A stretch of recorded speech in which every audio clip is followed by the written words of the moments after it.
Welcome to International Securities Exchange's podcast series. Facilitated by renowned educators, ISE podcasts are intended to teach beginning as well as seasoned investors the ins and outs of trading. To find an updated list of podcasts, please visit www.ise.com/podcasts. So it really depends on whether your options are in the money or out of the money, and it depends on whether you got a debit or a credit. What's your goal? Is your goal to have them both expire in the money or to both expire out of the money? If it's a debit spread and they're both already in the money, then again, you also want time decay because you want it to get to expiration as soon as possible before it has time to fall back out of the money. So spreads are a little different when it comes to time decay. Time decay is a really important element when you're talking about single leg strategies, but when you're talking about multi-leg strategies like spreads, you got to think about it. It's different depending upon whether they're in the money or whether they're out of the money.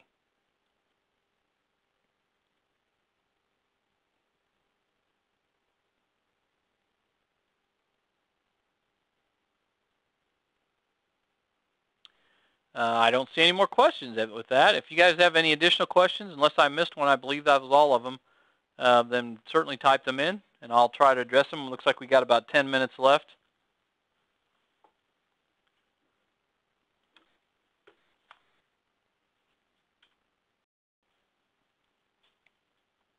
In the meantime, I'll mention there are a lot of interesting things about FX options. For the most part, almost all brokers make them available. So if you have an account that's you're primarily an equities trading account or an options trading account like at Schwab, these are really nice because you don't have to open up an account at a spot FX trading firm. You don't have to open up a futures trading account. You trade them in the same account where you trade IBM options or Apple stock or whatever else you might trade. So they're listed securities. They are cash settled in US dollars, as I said, because they are index options. They're European style exercise, which is kind of neat because that means you're not subject to early assignment risk, which is one of the things that you run into when you trade equity options. If you do covered calls or if you do spreads on equity options, every now and then your short leg goes into money, you could get assigned early and it messes up your whole strategy. In the case of a European style exercise on these indexes, you're not going to get assigned early. It won't happen until expiration. And of course, they can be traded as spreads. We know that because we've been talking about that.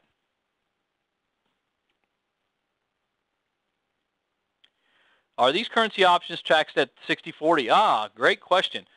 You know, I don't think so. 1256 contracts are futures contracts. So when you say are they taxed at long-term gains 60%, short-term gains 40%, that's a question about futures. There are certain securities, most futures and broad-based index options are taxed at 60% long-term, 40% short-term, and these are what's called 1256 contracts. And the reason they're called 1256 is because that's the section of the tax code that covers that. But remember, for non-futures contracts, and these are not futures, they have to be broad-based. Well, think about that. If this is a single currency related to another single currency, that would not be a broad-based item. So unless I'm wrong here, I'm pretty sure these are not eligible for 1256 treatment or 60/40 long-term, short-term gain. So you can check that out if you want. There's a document available probably on the ISE's website, and I know it's out on some of the other industry websites. It's called Taxes and Investing, and it covers all these types of topics. So but I'm about 90% sure that these won't qualify because they're not considered broad-based indexes. Any difference between FX options quoted on ISE and on NASDAQ? Well, the FX options available on the ISE are proprietary to the ISE. I believe they also quote on one of the other exchanges. I think it's the Pacific, which is also the NYSE Arca platform, I believe. I'll let Steve answer that one. I'm pretty sure that's the same contract. But indexes in general and security and options on indexes tend to be somewhat proprietary to the different options exchanges. So it's doubtful that these are fungible. I don't think they're going to be the exact same contract. Now, the underlying concept might be very similar. I know there are other options exchanges that have FX-type options, and they are typically similar in terms of how they're structured, where it's one currency relative to another currency. But I don't think they're completely fungible. So I'll actually let Steve answer that question because I think that's kind of more his area than mine.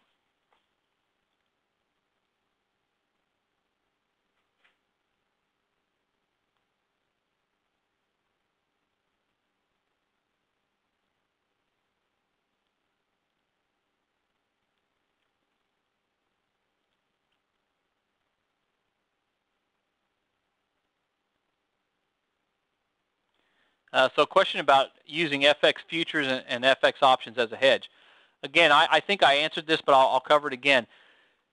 When you're looking at the aggregate of all of your trading accounts, all of your investment accounts, and you might have an FX spot trading account at an FX firm, you might have a futures trading account at a futures firm, you might have an equities and options account at a firm like Schwab.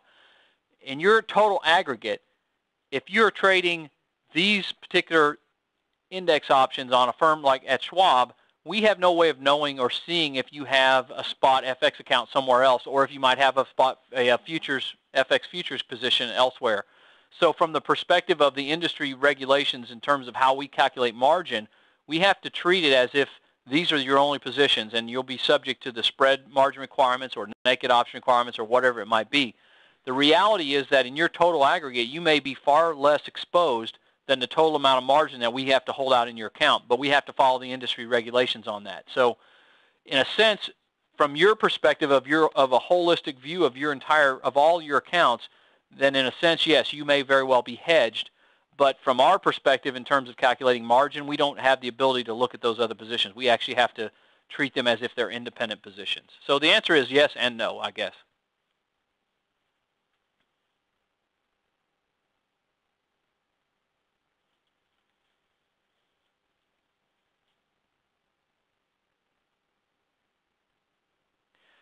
Question, do you backtest your trades?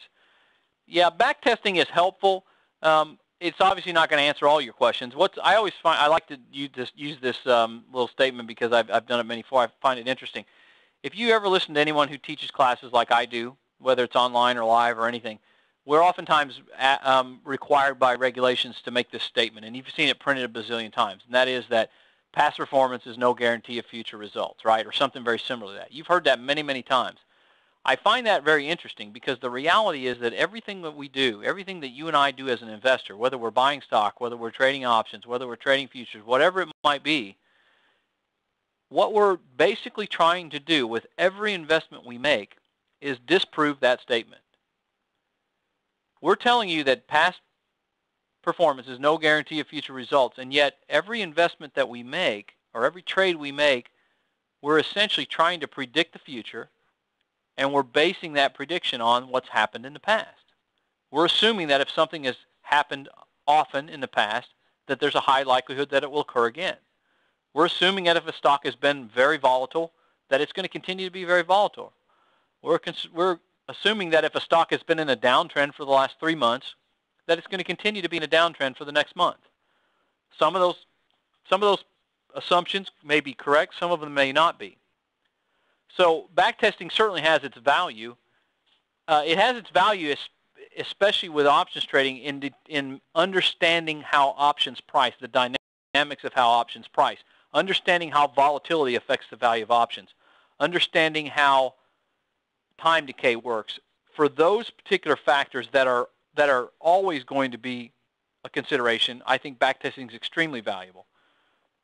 But in terms of backtesting the actual strategy, oftentimes your best backtesting is going to be simply on the stock itself or the index itself in determining if it moved in the amount that you thought it would, and then if it does it again, how that might work out from a profitability standpoint. And with that, I think we've hit the mark. So Steve, I'm happy I had enough time to answer, I think, all these questions. I'll pass it back to you. Okay, well, it looks to me like Steve has had some technical problems and he's lost his audio, so he can't say goodbye to you. Then I'll finish it up. I want to thank all of you for joining us. Be sure to take a look at the agenda that's on the screen right now. It shows you all of the upcoming FX webinars. You can see that these occur about once a week. I get invited to do these. I've done, I don't know, 4, 5, 6 of these, I think, by now. I usually do 3 or 4 of them a year, and I'm always happy to do that. But there are a number of industry experts, people throughout from all sorts of different firms within the industry, different levels of expertise, different topics to talk about that get invited to do these. So by all means, check out the next one, which occurs on October the 12th. So that's a week from today. And with that, I'll go ahead and sign off for Steve Meisinger and myself. Thank you very much for coming. Thank you for listening to our podcast.